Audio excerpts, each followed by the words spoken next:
Comenzamos en la clase de hoy día haciendo un breve repaso. Nosotros estuvimos viendo, antes de comenzar el estudio de las quebraduras, haciendo un repaso de la química coloidal.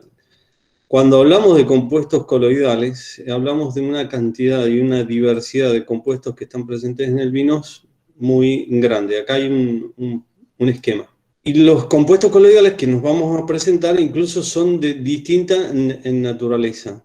Este gráfico intenta hacer un resumen, ven que es muy grande, y entonces tenemos que, pero por lo menos podemos diferenciar tres grandes grupos: los coloides de naturaleza glucídica, fundamentalmente los polisacáridos ácidos y los polisacáridos neutros. Luego tenemos un inmenso grupo de compuestos que son los compuestos de tipo fenólicos, los llamados compuestos fenólicos del vino, compuestos que podemos clasificarlos en no flavonoides, todos estos que encontramos acá, compuestos muy reductores. Dentro de estos encontramos los estilbenos. Habíamos visto lo importante y la acción importante que tienen dentro de la salud, especialmente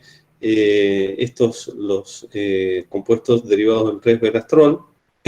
Compuestos fenólicos en general, y luego tenemos un grupo muy grande que son los flavanoles. Dentro de estos compuestos, los flavanoles, están los compuestos, los taninos, que ya vamos a ver. Hoy día vamos a trabajar mucho con los taninos, porque si bien son muy importantes, tremendamente importantes en la composición del vino, también intervienen en los procesos de coagulación, precipitación, enturbiamiento, y también en los procesos de estabilización, dependiendo de la condición en la que se encuentren estos compuestos. Luego vienen, entonces acá les aprovecho para mostrarles nuevamente algunos de los procesos de polimerización y estabilización: antociano-tanino, tanino-antociano, tanino-antociano vía puente etanal, y luego los compuestos relacionados con las antocianinas. Habíamos visto que estaban los compuestos principales, a partir de los cuales se forman las antocianas: pelargonidol, cianidol, peonidol, delfinidol, petunidol y malvidol. Pero a partir de estos compuestos hay una gran cantidad de otros compuestos que se van formando a medida que comienzan los procesos de polimerización. Acá podemos ver el caso del malvidina 3-glucósido, cuando se va polimerizando con la glucosa, cosa que habíamos estado viendo, y luego puede seguir polimerizándose con otros ácidos, como por ejemplo el ácido paraoxicinámico en este caso. Y después la evolución de los colores tan interesantes, que pueden ir del rojo al azul en función del pH. Pero esto no es ni siquiera un apretado resumen, porque después hay muchísimos más compuestos. Un tema importante, la función de leucocompuesto, soluble este compuesto, los antocianos ligados al anhidrido sulfuroso, leucocompuesto porque es incoloro, pero además es soluble, lo cual ya vamos a ver que es muy interesante desde un punto de vista coloidal, porque es un modo de conservar la materia colorante. Lo no tan bueno que tiene es que no es coloreado en este caso. Pero sí hay otros tipos de polimerizaciones que sostienen el color y son muy interesantes. Y finalmente el grupo de los flavanoles: camferol, quercitina, miricitina. Y luego estos también polimerizados con otros compuestos como la glucosa. Finalmente hay otro gran grupo de compuestos coloidales relacionados con las proteínas. Y entre este grupo de las proteínas, que es muy grande, acá esto es, repito, un apretadísimo resumen, tenemos las encontramos divididas en termolábiles, que son las que se van a insolubilizar, enturbiar el vino y pueden eventualmente provocar una quebradura, una precipitación proteica, fenilalanina, leucina, metionina, tiroxina, valina, y luego las que son termoestables, muy interesantes desde el punto de vista del mantenimiento de la espuma en los espumantes, del volumen en boca, ácido aspartico, glutámico, alanina, serina, treonina. Entonces, cuando decimos que en el vino encontramos una gran cantidad de componentes, fíjense que acá hemos abordado, podríamos decir, solamente el estudio de los compuestos de naturaleza coloidal y aparecen una enorme cantidad de compuestos. Y luego lo podríamos abordar desde el estudio desde el punto de vista de los polisacáridos, desde el punto de vista de los compuestos polifenólicos, un inmenso grupo, y también desde el punto de vista de los compuestos coloidales de naturaleza proteica. Todos estos compuestos después intervienen en los procesos que influyen en la calidad, o de alguna manera muchas veces la determinan, la calidad de el vino. De ahí la importancia y la complejidad. Es decir, el hecho de que esta lista sea larga y no es, les aseguro que no es del todo exhaustiva. Si fuéramos exhaustivos habría que agrandarlo más todavía a este esquema. Bueno, explica de alguna manera la complejidad.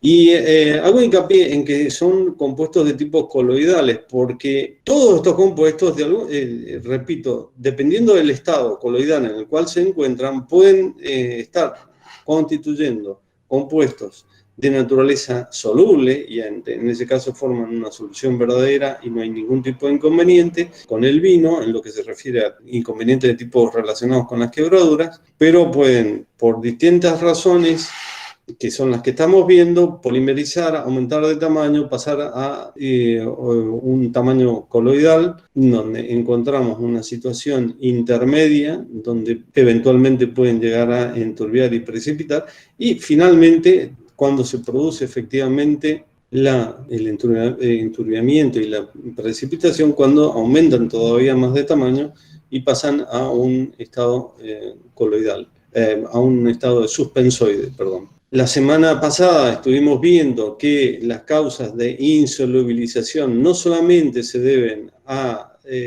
reacciones entre partículas coloidales, sino que además se deben a procesos relacionados con el producto de solubilidad. Habíamos definido, según esta fórmula sencilla, el producto de solubilidad, lo recuerdo muy brevemente, que es el producto de las concentraciones molares de los iones libres en una solución saturada. Y ese producto de solubilidad se mantiene siempre constante. Bueno, muy bien. También habíamos dicho que para un electrolito poco soluble, el producto de solubilidad, dado por la concentración molar de sus iones, es una constante siempre y cuando se mantengan otras variables constantes, como son la naturaleza del soluto, del solvente, pero también la temperatura, la presión, que influyen en el producto de solubilidad.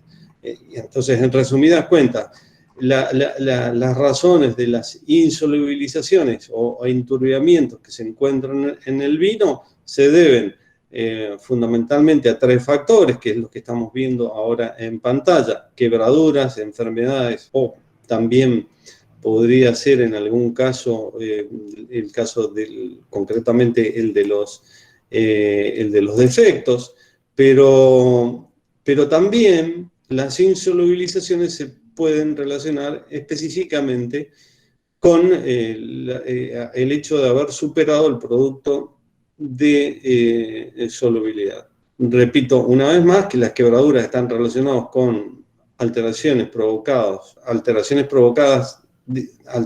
de naturaleza físico-química, enzimática, las enfermedades por microorganismos y los defectos son pequeñísimas alteraciones que no influyen prácticamente en ningún caso en la composición química del vino, al menos de un modo preponderante. Y que las insolubilizaciones las dividimos en tres grandes grupos, unas relacionadas a los procesos óxido-reductores, que es lo que vamos a ver hoy, relacionados con el hierro y el cobre, otros relacionados con una variable que es la temperatura, bien digo, precipitaciones tartáricas y proteicas. Esta la estuvimos viendo la semana anterior. Y finalmente, insolubilizaciones y precipitaciones relacionadas con acciones de tipo enzimáticas, quebradura hidrolásica y oxidásica respectivamente. Comenzamos hoy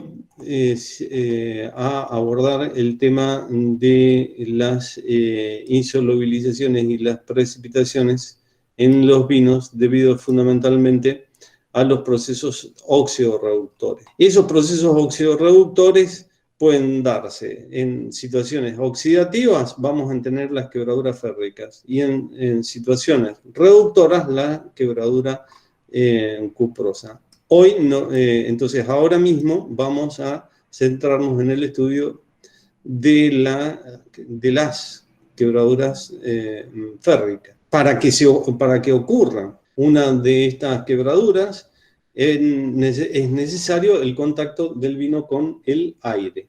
La oxidación, evidentemente, si hay contacto del vino con el aire, el 21% del aire es oxígeno, entonces hay un proceso de tipo oxidativo y se produce directamente debido a un proceso de autooxidación donde estamos analizando el proceso catalizado, la quebradura férrica provocada por el hierro, pero esta quebradura es catalizada por el cobre, que son como los compañeros de camino. Hierro y cobre, estos metales pesados, y en general podríamos decir metales pesados, son compañeros de camino, así me gustan llamarlos, porque actúan siempre en conjunto. Ya vamos a ver que en las reacciones de tipo oxidativas el cobre actúa como catalizador de la quebradura, y en las de tipo reductivas, de quebradura cuprosa, es el hierro quien actúa como catalizador. Por eso son compañeros de camino. En presencia de aire, el hierro pasa de ferroso a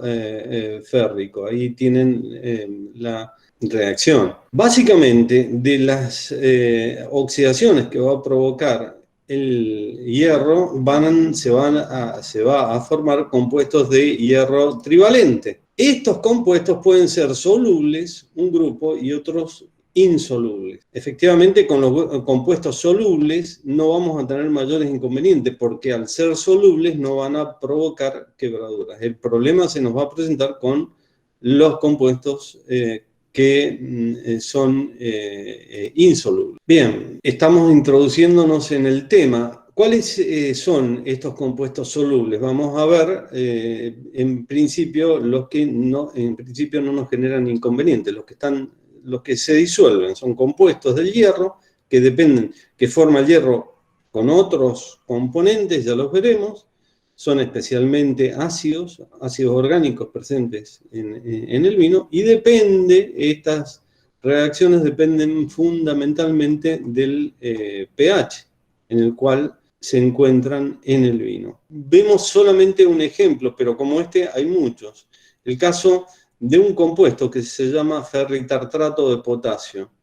Cuando el hierro se combina con y forma ferritartrato de potasio, básicamente se va a combinar con el bitartrato de potasio formando ferritartrato de potasio. El hierro en la estructura química, en la molécula química, pasa a ubicarse en una posición tal que cuando la molécula ferritartrato de potasio se ioniza, es decir, cuando esta molécula se ioniza, forma un anión, que es el anión ferritartrato, y libera un átomo de potasio. Ahora, el hierro queda envuelto, por decirlo de alguna manera, en este anión, y de esa manera este hierro férrico no, ya reaccionó, no tiene capacidad de volver a provocar otro tipo de reacción, y mientras esté dentro de este anión, va a ser siempre un compuesto soluble. De ninguna manera va a poder insolubilizarse. De modo que podremos decir a partir de ahora que cuando el hierro se combina con los ácidos orgánicos, vamos a ver que forman compuestos solubles, que, repito, es lo mejor que nos puede llegar a suceder en este caso. Y vamos a ver cómo esta particularidad luego se transforma en una salida, una solución al problema de las quebraduras férricas. Ahora abordamos el problema de la formación de los compuestos poco solubles. Existen dentro de los compuestos férricos unos compuestos que se llaman, que es concretamente el anión bifosfato. El hierro férrico con el bifosfato forma un anión que es el bifosfato férrico, y ya lo veremos, está aquí, bifosfato férrico, tiene la particularidad de ser este compuesto, el bifosfato férrico, muy poco soluble.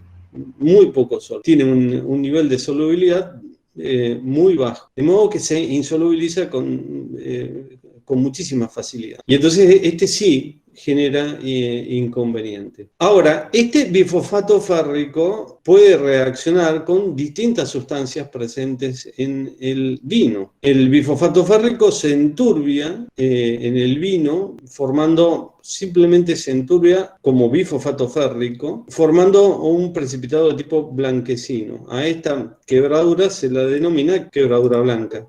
Pero también el hierro férrico puede reaccionar con las sustancias tánicas, no solo con el anión bifosfato, este que estoy mostrando acá, sino también con sustancias tánicas, y va a formar una quebradura azul. Y el hierro férrico también se puede reaccionar con la materia colorante, formando una quebradura que se denomina quebradura negra. De modo que estos compuestos poco solubles que forma el hierro férrico fundamentalmente están relacionados en las reacciones del hierro férrico con el bifosfato, con las sustancias tánicas y con la materia colorante, formando tres tipos de quebradura: blanca, azul y negra. Vamos a estudiar en primer lugar la quebradura blanca. Aquí tienen la fórmula, como ya había dicho, la solubilidad del bifosfato férrico es muy baja, entonces tiene una muy fácil tendencia a precipitar, y puede precipitar porque haya aumento de los iones bifosfatos, de los cationes férricos, del anión bifosfato del catión férrico, por descenso de la temperatura. Son distintas las razones por las cuales puede precipitar. Y esta precipitación es simplemente porque sobrepasan el producto de solubilidad. Aquí no hay razones de tipo coloidales. Esto es simplemente porque sobrepasa el producto de solubilidad, es una sustancia insoluble, primero enturbia el vino, luego forma precipitado. Pero como si esto fuera poco, el bifosfato férrico en solución verdadera, porque parte queda en solución verdadera, pasa a estado coloidal, forma un coloide que es liófobo electronegativo. Entonces, ese coloide liófobo electronegativo, que era la parte que no se había insolubilizado debido a haber excedido el producto de solubilidad, es decir, lo que quedaba como soluble, constituye un coloide liófobo electronegativo, pero tiene una posibilidad de formar y coagular y enturbiar, por tanto, el vino cuando reacciona con cualquier otro coloide de carga opuesta, es decir, que sea positivo. Y bueno, ¿con quién tiene la posibilidad de coagular y luego precipitar? Por ejemplo, los prótidos desolvatados. Recuerden que un prótido es hidrófilo electropositivo. Cuando es desolvatado, pierde el estado de hidratación o de solvatación, pero mantiene su carga. Bueno, y este coloide desolvatado electropositivo, cuando se encuentra con el bifosfato férrico, coloide liófobo electronegativo, coagula por coagulación mutua y precipitan inmediatamente. También puede reaccionar con cationes y también podría reaccionar especialmente dentro de los cationes el calcio. Vamos a ver, en el vino hay ciertos componentes que en general realmente nos provocan problemas serios. Uno de esos componentes son los compuestos relacionados con el calcio. Otro de esos componentes son las proteínas. Voy a hacer una breve interrupción, luego continuamos.